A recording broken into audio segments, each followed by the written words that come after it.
Hi friends, இன்றைக்கி என்ன பார்க்க போகிறோன்னா, ஒரு கஸ்டமர் ஒருத்தவங்க வந்திருந்தாங்க. அக்கா கொஞ்சம் நைட்டி ஸ்டிச் பண்ணி கொடுங்க, கொஞ்சம் பழைய துணியெல்லாம் இருக்குது, கொஞ்சம் ஸ்டிச் பண்ணி கொடுக்குறீங்களான்னு கேட்க வந்தாங்க.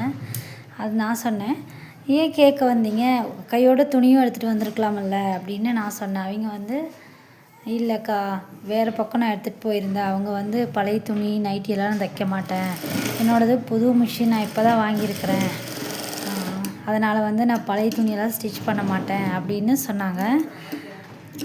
அதுக்கு நான் சொன்னேன், நம்ம எப்பவுமே நடந்து வந்த பாதையை மட்டும் எப்பவுமே மறக்கக்கூடாது.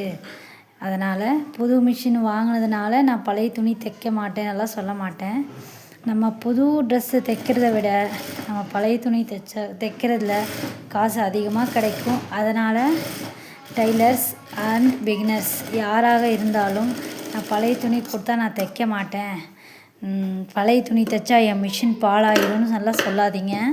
புது துணியை விட பழைய துணியில் காசு அதிகம், வேலையும் சீக்கிரம் முடிஞ்சிடும்.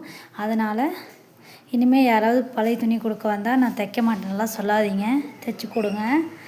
வீடியோ பிடிச்சிருந்தா சப்ஸ்கிரைப் பண்ணுங்கள். Thank you friends.